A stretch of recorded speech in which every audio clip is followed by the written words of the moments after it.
우리 좌우에 계신 분들과 함께 인사 나누시겠습니다. 샬롬. 주님의 평강이 함께 하시길 바랍니다. 다음 주가 성탄절인데 우리 밑에 계신 분들도 1층에 계신 분들도 한 번 더 인사 나누실 때 메리 크리스마스 한번 인사 나누겠습니다. 메리 크리스마스. 저보지 마시고 좌우에 있는 분들과 인사 나눠주세요. 메리 크리스마스. 잠깐 기도하시겠습니다. 아버지 하나님, 저희들에게 성탄의 기쁨을 주시니 감사합니다. 이 세상 어디에도 기쁨이 없습니다. 소망을 잃어버렸습니다. 그렇지만 오직 이 땅에 아기로 오신 예수 그리스도 안에는 영원한 소망이 있고 영원한 빛이 있고 영원한 위로가 있는 줄 믿습니다. 이 시간 주님을 우리의 심령에 모시어드리길 원합니다. 오셔서 말씀하여 주시옵소서. 진리의 영이신 성령님 말씀을 들을 때에 하나님의 비밀들 감춰져 있는 놀라운 은혜들을 깨달을 수 있도록 도와주시옵소서. 주님만을 의지하며 예수 그리스도의 이름으로 기도하옵나이다. 아멘. 할렐루야. 계속해서 소아시아에 보내는 7개 교회에 보내는 편지를 살펴보고 있지요. 그런데 이것이요, 그냥 2000년 전에 쓰여진 편지로 끝나는 것이 아니라 이 편지에 담겨져 있는 모든 메시지는 오늘을 살아가고 있는 우리 한국교회에, 특별히 우리 교회에 나에게 주시는 말씀인 줄 믿습니다.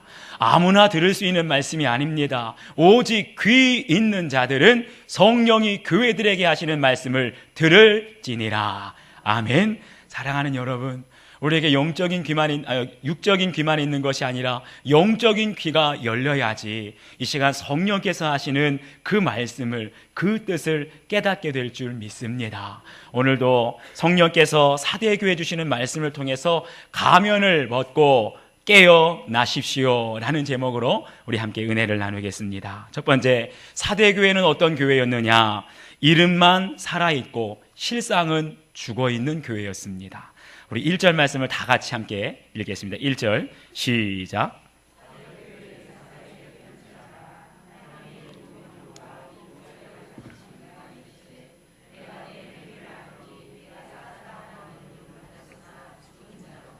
아멘. 오늘 저희가 살펴보게 될 이 사대라고 하는 곳은 어떤 곳이냐 하면 고대 리디아라고 하는 왕국의 수도였습니다. 그런데 그 지역에 큰 강이 흘러가고 있었는데 그 강에서 고대로부터 사금을 채취했다 그래요. 그러다 보니까 이 사대에는 금이 넘쳐나고 돈이 넘쳐나고 고대로부터 아주 부유한 번영과 영화를 누리는 도시였습니다. 그런데 그만 AD 17년경에 그 지역에 큰 지진이 일어나면서 도시의 절반이 파괴되고 무너지게 되었어요. 그들도 복구하려고 했는데 그 지진이 너무나 컸던 나머지 과거의 영광을 다시 찾지 못하게 되었습니다. 그러다 보니까 사대라고 하는 이 성에 살고 있는 모든 사람들은 과거의 영광, 우리가 옛날에는 영화로웠었는데, 우리가 옛날에는 부귀했었는데 그 명성만 남아있고 실제로는 아무것도 남아있지 않고 내세울 것이 없는 그런 가난하고 허름한 삶을 살았다는 겁니다. 그런데 그 모습이 꼭 어디에도 들어왔냐면 사대 교회 안에도 그 도시의 모습과 똑같이 닮아 있었다는 거예요. 성경을 연구하는 많은 학자들은 말하기를 사대교회는 그 당시에 소아시아에 있는 7교회에 아주 명성이 자자하고 평판이 나 있는 좋은 교회로 소문이 나 있었다는 겁니다. 성경을 연구하는 학자들에 의하면 분명 사대교회는 성도들도 많이 모였을 것이고 여러 가지 사역들을 많이 감당했기 때문에 교회가 북적북적대고 활력이 넘치고 생동감이 넘치고 누가 보기에도 사대교회는 좋은 교회다, 그리고 살아있는 교회다 소문이 나 있었다는 거예요. 그런데 그런 교회를 향하여서 7 영과 7 뼈를 가지신 우리 주님께서 뭐라고 말씀하십니까? 내가 내 행위를 아노니 네가 살았다 하는 이름은 가졌으나 죽은 자로다. 여기서 이름이라는 말을 헬라어로 살펴보니까 오노마라고 하는데, 이 오노마라고 하는 말은 달리 말하면 명성과 평판을 가리킵니다. 다시 말하면 이 사대교회는요, 사람들에게 명성이 자자했어요. 많은 사역들을 감당하고 사람들이 많이 모이는 부흥하는 교회다 보니까 사대교회는 살아있다, 소문이 난 교회였습니다. 그런데 우리의 모든 것들을 실체를 꿰뚫어 보시는 주님께서 뭐라고 하셨다고요? 영적으로는 죽어 있었다는 거예요. 한마디로 말하면 사대교회는 아주 멋진 가면을 쓰고 있는데 그 가면 뒤에 감춰지는 실체는 죽어 있는 교회였다는 거예요. 그러면서 주님께서 이 사대교회에 감춰져 있는 실체를 꿰뚫어 보시면서 하시는 말씀이 2절 말씀을 보면 내 행위에 온전한 것을 찾지 못하였다라고 말해요. 무슨 말입니까? 사대교회는 사람들이 보기에 많은 사역들, 많은 구제와 많은 일들을 행하다 보니까 사람들이 보기에는 좋은 교회다, 저 교회는 성장하는 교회다, 저 교회는 정말 모범적인 살아있는 교회다, 사람들에게는 인정받았지만 하나님께는요, 우리의 모든 실체를 꿰뚫어 보시는 그 하나님께는 네 행위가 온전하지 못하다, 자기형 미달이다 판정을 받았던 거예요. 사무엘상 16장을 보게 되면 하나님의 사람 사무엘에게 하나님께서 택한 사람을 찾아가서 기름을 부으라는 명령을 받게 됩니다. 그러면서 이새라고 하는 사람의 집에 가게 되는데 하나님께서 말씀하시기를 이새의 아들들 중에 이스라엘의 한 왕을 보았다, 이 말씀을 하시고 그 사람이 누구인지, 이름은 뭔지, 몇째 아들인지, 외모의 특징이 뭔지 한마디도 안 하시는 거예요. 사무엘은 이새의 집으로 가서 그 아들들을 보는데 첫째 아들 엘리압이 나옵니다. 그런데 딱 첫눈에 보는 순간 그 엘리압이 이스라엘의 왕으로 손색이 없어 보이는 겁니다. 완벽한 외모, 늠름한 키, 모든 것이 이스라엘 왕으로서 안성맞춤인 거예요. 의심하지 않고 그 엘리압에게 기름을 부으려고 하는데 여호와 하나님께서 사무엘을 말리시면서 이렇게 말씀하십니다. 너는 키와 외모를 보지 말라. 내가 그를 버렸노라. 이게 무슨 말이에요? 사람들이 보기에 엘리압은 키나 외모는 완벽했습니다. 인정받았어요. 그렇지만 하나님께서 그 내면을, 그 영혼을 보니까 자기형 미달이라는 거예요. 그러면서 사무엘에게 일침을 가하시는 말씀을 하십니다. 내가 보는 것은 사람과 같지 아니하니 사람은 외모를 보거니와 나 여호와는 중심을 보느니라. 아멘. 사랑하는 여러분, 우리가 살아가면서 정말 사람을 외모로 판단하다가 얼마나 많이 실수를 범하게 됩니까? 참으로 신기하고 놀라운 것은요, 사람들을 그렇게 잘 속이는 사기꾼들 치고 절대로 사기꾼처럼 생긴 사람을 본 적이 없습니다. 사기꾼들 치고 큰 사기를 친 사람 뉴스에 나오는 얼굴을 보세요. 어쩌면 그렇게 선량하게 생겼는지. 사기꾼들일수록 더 착하게 생긴 것 아십니까? 우리가 보기에 사기꾼처럼 생긴 사람은 절대로 사기를 안 쳐요. 그런 것처럼 사람을 외모로 판단하다가 우리가 참 실수를, 낭패를 많이 본다는 겁니다. 그런데 사람만 그런 것이 아니라 교회도 그렇다는 거예요. 사람들에게는 명성이 자자하고 사람들에게는 좋은 교회로 소문나 있고 많은 사역하라고 부유하고 넉넉하고 사람들이 많고, 그런데 하나님이 보시기에 그 실체는 죽어 있는 교회가 많이 있다는 겁니다.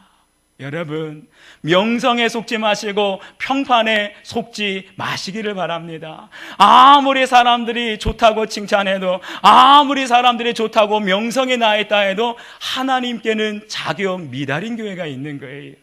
갈라디아서 1장 10절을 보면 사도 바울이 이렇게 고백합니다. 내가 사람들에게 좋게 하랴 하나님께 좋게 하랴. 그래서 사도 바울이 자기의 영혼에서 우러나오는 진심 어린 고백을 하는 거예요. 내가 지금까지 사람들의 기쁨을 구하였다면 그리스도의 종이 아니니라. 사랑하는 여러분, 저는 여러분의 신앙이 사람들에게 칭찬받고 인정받는 신앙이 아니라 하나님께서 기뻐하시고 하나님께 인정받는 신앙이 되기를 주님의 이름으로 축원합니다. 우리 수인중앙교회가 세상에서만 사람들에게만 평판이 좋고 소문난 교회가 아니라, 소문 안 좋아도 괜찮아요. 하나님이 알아주시면 되는 줄 믿습니다. 사람들보다, 세상에서보다 하나님께 칭찬받고 하나님께 인정받고 하나님 보시기에 겉으로는 허름하다 할지라도 내 영혼이 살아있다, 내 믿음이 살아있다 인정받는 우리 수인중앙교회 되기를 주님의 이름으로 축원합니다. 우리가 이렇게 하나님께 인정받는 교회가 되려면 어떻게 해야 될까요? 두 번째, 영적인 잠에서 깨어나야 합니다. 우리 2절 말씀 함께 읽겠습니다. 2절 시작.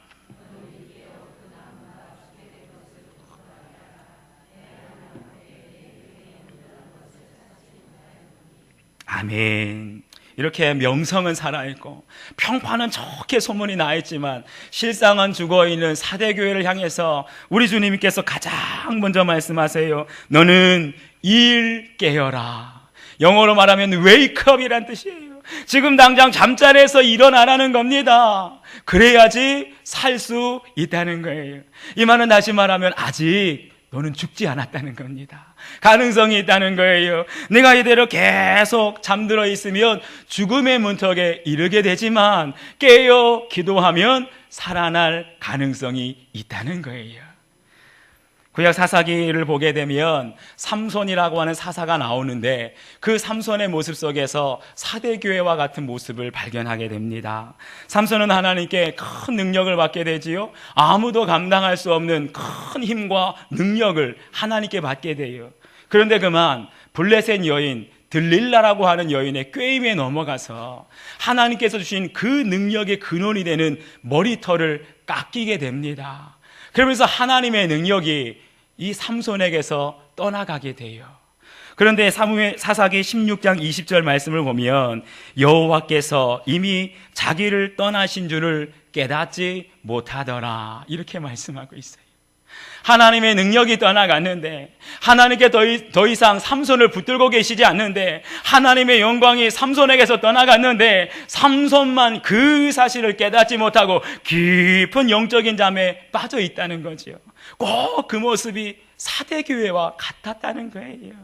사대교회에서 하나님의 영광이 떠나갑니다. 하나님의 능력, 성령의 역사하심이 떠나간 지 오래됐어요. 그럼에도 불구하고 사대교회는 그것을 깨닫지 못하고 항상 과거의 영광만 생각합니다. 우리 교회가 과거에는 좋았는데 우리 교회가 이 정도면 됐지, 성도들도 많고 재정적으로도 넉넉하니 더 이상 전도할 필요도 없고 선고할 필요도 없고 그냥 가족같이 이대로 지내면 좋겠다. 이게 바로 사대교회의 비극이었어요. 왜 사대교회가 이렇게 영적으로 잠들고 죽음의 문턱에 이르게 되었나 살펴보니까요, 사대교회는 다른 교회와 다른 특징이 한 가지 있었습니다. 그게 뭐냐 하면 소아시아에 있는 다른 교회들은 에베소 교회도 서머나 교회도 두아디라 교회도 다 거짓 교사들이 있었습니다. 발람의 교훈, 니골라당의 교훈을 따르는 사람들이 있었고 이세벨과 같은 자칭 선지자라고 하는 거짓 선지자가 들어와서 많은 성도들을 실족시켰어요. 그런가 하면은 무서운 핍박에 있어서 교회가 어려움을 당하기도 했습니다. 그런데 오늘 사대교회를 보니까 거짓 교사가 들어오지 않았습니다. 무서운 핍박도 당하지 않았어요. 그러면 좋은 환경 아닙니까? 모든 것들이 평안하고 문제가 없고 좋았다면 오히려 교회가 더 부흥하고 성장하고 영적으로 깨어 기도할 줄 알았는데 결과는 반대였어요. 아무런 문제가 없고 너무나 편안하다 보니까 오히려 안일해지고 비전을 잃어버리게 되었던 겁니다. 영적인 그 야성을 잃어버리고 말았어요. 이런 교회에 나타나는 특징이 뭔 줄 아십니까? 바로 비전 상실 증후군이 나타나요. 현재와 과거에는 매여 있는데 미래가 없는 겁니다. 소망이 없고 비전이 없는 거예요. 그 대표적인 예가 뭐냐 하면 서서히 뜨거워지는 그 냄비 물속에 갇혀있는 개구리를 생각하시면 됩니다. 개구리를요, 처음부터 펄펄 끓는 물속에 들어가게 되면 너무나 뜨거워서 튀어나옵니다. 그런데 뜨끈하고 미지근한 물속에 들어가면은요, 개구리가 너무나 편안하고 좋아지는데 물이 서서히 끓어올라도 개구리는 자기가 죽는 줄도 모르고 기분 좋게 죽어간다는 거예요. 여러분, 그 모습이 사대교회의 모습이었습니다. 아무런 문제도 없습니다. 핍박도 없습니다. 환난도 없습니다. 모든 것들이 편안하니까 거기에 안주하다가 그만 죽음의 문턱에 이르게 된 거예요. 이런 모습을 가리켜서 유명한 기독교 저술가인 C.S. 루이스는 이런 말을 남겼습니다. 지옥으로 가는 길은 편안하고 밋밋하면서 전혀 장애물과 문제가 없다. 여러분, 우리가 신앙생활을 할 때 문제가 없다고, 우리가 신앙생활을 할 때 핍박이나 환난이 없다고 너무나 좋아하지 마십시오. 자칫 우리가 죽음의 문턱에 이르는 영적인 잠에 빠질 수 있다는 걸 기억하시기 바랍니다. 적절한 긴장감이, 적절한 어려움과 고난이 우리의 영혼을 깨우고 살아나게 하는 줄 믿습니다. 이렇게 영적인 잠에 빠져있는 사대교회를 향해서 주님께서 큰 소리로, 준엄한 목소리로 말씀하시는 거예요. 영적인 잠에서 지금 당장 깨어나라. 영적인 잠에서 지금 당장 깨어나라는 거예요. 이 말을요, 원어대로 살펴보니까 현재 진행형으로 되어 있습니다. 현재 진행형으로 되어 있다는 말은 한 번 깨어나라는 것이 아니라 계속해서 일깨우고 또 깨어나라는 거예요. 여러분, 우리가 생활을 하다 보면 때로는 너무나 피곤하고 힘들 때 아침에 알람이 우리를 깨워주는데 너무나 피곤하면 한 번에 일어납니까? 못 일어납니까? 못 일어나요. 그런데 한 번 일어났다가 너무나 피곤해서 누워있으면 5분 만에 알람이 또 깨워줍니다. 요즘에 스마트폰이 얼마나 좋은지 한 번만 깨워주는 것이 아니라 5분마다 3번씩, 5번씩 깨워줘요. 그러면 너무나 피곤한 몸이 알람 소리를 듣고 일어났다가 너무나 눈꺼풀이 무거워서 또 눕고, 일어났다가 또 눕고, 그러다가 계속해서 일어나고 깨우고 누웠다가 다시 일어나고 반복하다 보면 정신이 번쩍 들어서 언젠간 일어나게 되는 거예요. 할렐루야. 마찬가지입니다. 우리가 영적으로 깊은 잠에 빠져 있으면은요, 한 번에 못 일어난다는 거예요. 일어나고 잠들면 또 깨우라는 거예요. 또 피곤하여 영적인 잠에 빠져들게 되면 쉬지 말고 깨우고, 쉬지 말고 일어나서 정신이 번쩍 들 때까지 쉬지 말고 깨어나라. 할렐루야. 이것이 우리 주님의 명령의 말씀인 줄 믿습니다. 그런데 그런 사대교회를 향해서 3절 말씀을 보면 우리 주님께서 마지막 경고의 말씀을 하시는 거예요. 만약 깨어나지 않으면 내가 도둑같이 너희에게 이르리라. 너희가 깨어나지 않으면 도둑같이 너희에게 이르겠다는 겁니다. 그런데 이 말씀을 가만 역사를 살펴보게 되면 이 사대라고 하는 성읍에는요, 과거의 역사 속에 깨어있지 못해서 적들에게 멸망을 당한 그런 뼈아픈 상처가 있었습니다. 고대 리디아 왕국 때 마지막 왕이었던 크로이소스라고 하는 왕 때였습니다. 페르시아에서 많은 군대를 이끌고 사대 성읍을 에워싸고 공격을 하는데, 원래 사대 성읍을 지금도 성지순례를 가보면 아시겠지만 3면이 아주 높은 암벽으로 둘러싸여 있는 천혜의 요새라고 합니다. 소위 말해서 난공불락이에요. 아무도 쉽게 함락할 수가 없습니다. 그러다 보니까 사대의 왕과 그 군사들은 방심했던 거예요. 설마 누가 공격할까? 특별히 그 중에서도 가장 안전한 곳이 어디였냐면 남쪽에 있는, 성읍의 남쪽에 있는 것은 아주 가파른 절벽으로 되어 있기 때문에 그쪽으로는 단 한 번도 적들이 넘어온 적이 없었다고 방심하고 있었어요. 그런데 페르시아의 군대가 어디를 공격했냐? 바로 그 남쪽 가장 가파른 절벽, 아무도 넘어설 수 없는 그곳을 집중적으로 공격해서 결국은 페르시아의 군사가 성을 넘게 됩니다. 페르시아의 군사가 사대성 안에 있는 모든 군사들 코앞에까지 다다르게 되었는데, 그때까지도 사대성 안에 있는 왕과 군사들은 설마 적들이 저 성을 넘어올까 방심하면서 깊은 잠에 빠져 있었다는 거예요. 사랑하는 여러분, 저에게 주시는 말씀이 있습니다. 지금은 우리가 자다가 깰 때인 줄 믿습니다. 단 한 사람의 파수꾼이라도 깨어 있으면 절대로 적에게 성이 함락되지 않습니다. 여러분들 중에 단 한 사람이라도 영적으로 깨어 기도하는 사람이 있다면, 영적 파수꾼의 가정에 있다면 여러분의 가정은 절대로 쓰러지지 않게 될 줄 믿습니다. 사랑하는 여러분, 여러분이 이 시대에 깨어 기도하는 영적 파수꾼이 되어주십시오. 우리가 지금은 기도의 자리로 나아갈 때입니다. 새벽을 깨우며 가정을 위해서, 나라와 민족과 교회를 위해서 지금 기도해야 될 때인 줄 믿습니다. 과거처럼 우리 교회가 내년에도 안전하리라 보장할 수 없어요. 모든 지표들이 지금 빨간불이 들어오고 있는데 저 광화문의 촛불로는 우리 대한민국을 살릴 수가 없습니다. 냉정해져야 되고 깨어 기도해야 되고, 모든 성도들이 기도의 무릎으로 새벽을 깨울 때 우리 교회를 살리고 가정을 살리고 나라와 민족을 살리게 될 줄 믿습니다. 지금은 자다가 깨어야 할 때입니다. 우리의 영성을 회복하고 다시 한번 떠나간 하나님의 영광을 회복할 수 있도록 깨어 기도하시는 여러분들 되시기를 축원합니다. 세 번째, 그럼에도 불구하고 사대교회에 소망이 있다는 겁니다. 옷을 더럽히지 않은 자가 남아있다라고 말씀하십니다. 우리 4절 말씀을 다 같이 한 목소리로 읽겠습니다. 시작.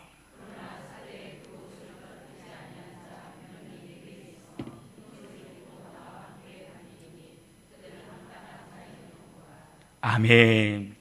우리 주님께서 소아시아에 있는 7교회에 편지를 보내셨습니다. 오늘로서 저희가 5번째 교회, 사대교회를 살펴보는데, 지금까지 살펴본 교회를 보면 우리 주님께서요, 칭찬을 하시기도 하고 책망을 하시기도 하고, 특별히 서머나 교회는 책망을 없고 칭찬만 있는 교회였습니다. 그런데 안타깝게도 오늘 말씀을 살펴본 이 사대교회는 칭찬이 없어요. 주님의 칭찬이 없고 오직 책망만 받는 교회였습니다.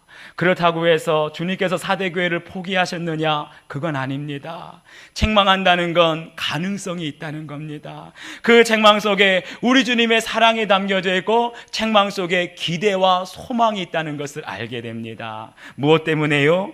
사대에 그 옷을 더럽히지 아니한 몇 명이 있었다라고 말씀하는 거예요. 여기서 옷이 더럽혀지지 않았다. 이 옷은 바로 우리의 영적인 신분을 말합니다. 예수 그리스도를 믿고 우리가 다시 한번 하나님의 자녀가 되었다는 신분을 말해요. 그런데 옷이 더럽혀졌다는 건 뭡니까? 죄악으로 물들었다는 것이지요. 그런데 주님께서 말씀하세요. 마지막까지 너희가 믿음 안에서 무릎 꿇지 않고 믿음으로 이기는 자에게는 흰 옷을 입고 나와 함께 다니리라.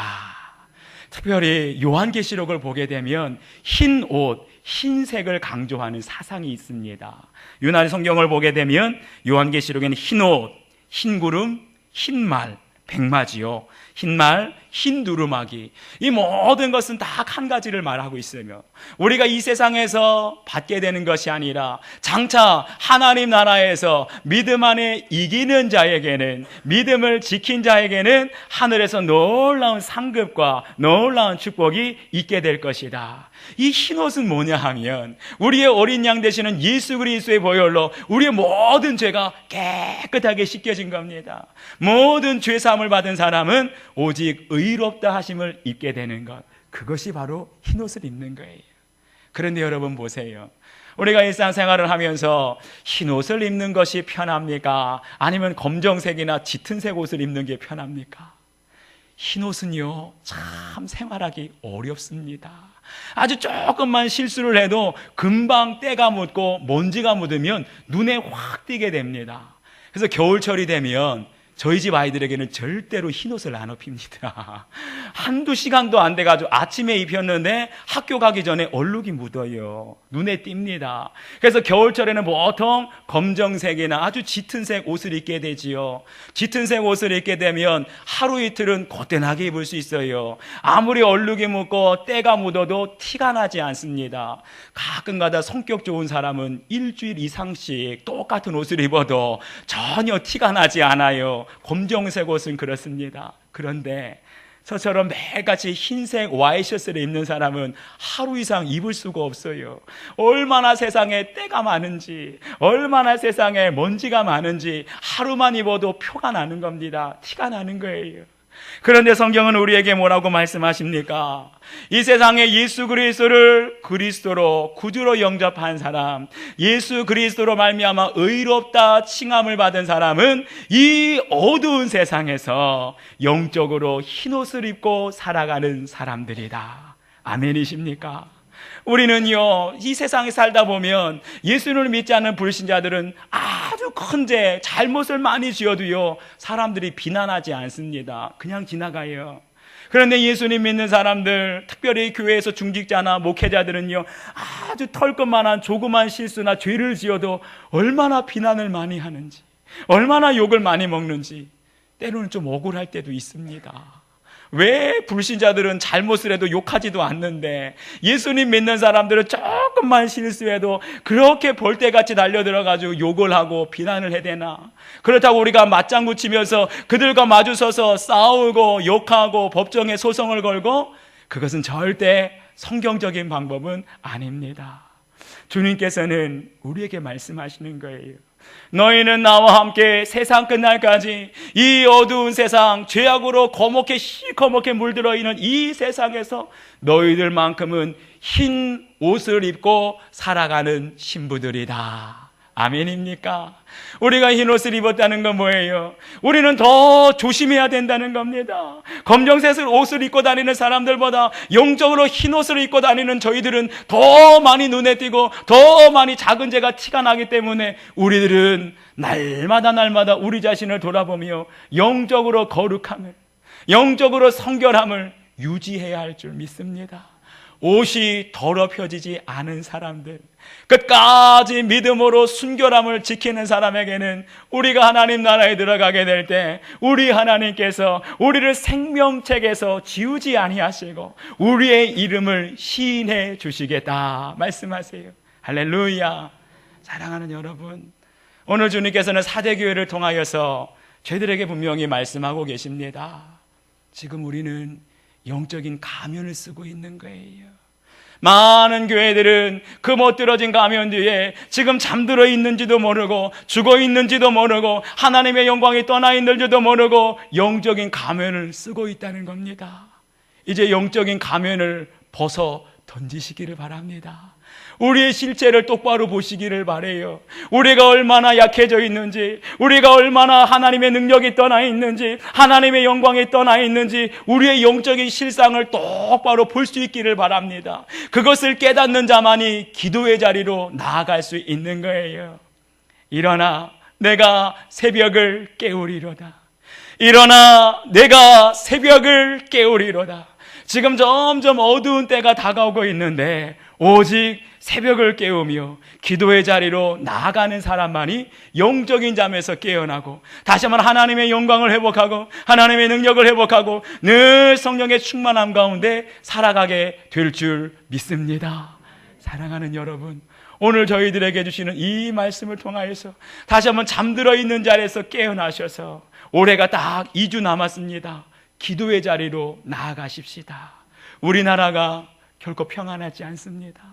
내년에 더 큰 위기가 닥쳐올 것이라고 진단하고 있어요. 지금은 가만히 물끄러미 바라볼 때가 아니라 우리가 목숨을 걸고 나라와 민족을 위해, 이 교회를 위해, 여러분의 가정과 산업을 위해 정말 주님 앞에 목숨을 내놓고 기도해야 될 때인 줄 믿습니다. 영적인 잠에서 깨어나는 자, 깨어 부르짖는 자에게는 하나님의 은혜가, 하나님의 영광이 다시 오게 될 줄 믿습니다. 우리 오늘 주신 말씀을 기억하면서 함께 기도하십시다.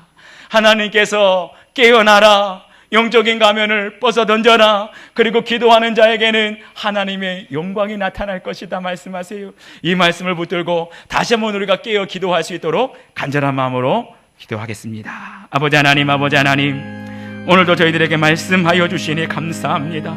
우리가 잠들어 있는지 죽음의 문턱에 이르고 있는지도 깨닫지 못하고 영원한 영적인 잠에 빠져 있는 우리들을 불쌍히 여겨주셔서 오늘도 사대교회를 통하여 우리에게 말씀하시니 감사합니다. 이 말씀은 우리 한국교회를 향한 하나님의 말씀이고 우리 수인중앙교회 잠자고 있는 영혼들을 향한 하나님의 준이와 경고의 말씀인 줄 믿습니다. 하나님, 잠들어 있는 자가 없게 하여 주시옵소서. 적들에게 성읍을 빼앗기는 영혼들이 한 사람도 없도록 우리가 가정의 영적인 파수꾼이 되게 하시고 우리 수인중앙교회 한국교회 영적인 파수꾼이 되게 하여 주셔서 이 시대에 깨어 기도하며 어둠을 물리치게 하여 주시고 영적인 잠을 물리치게 하여 주시고 다시 한번 잃어버렸던 하나님의 영광, 하나님의 은혜, 하나님의 능력, 하나님의 축복을 회복할 수 있는 우리 모든 성도들 될 수 있도록 도와주시옵소서.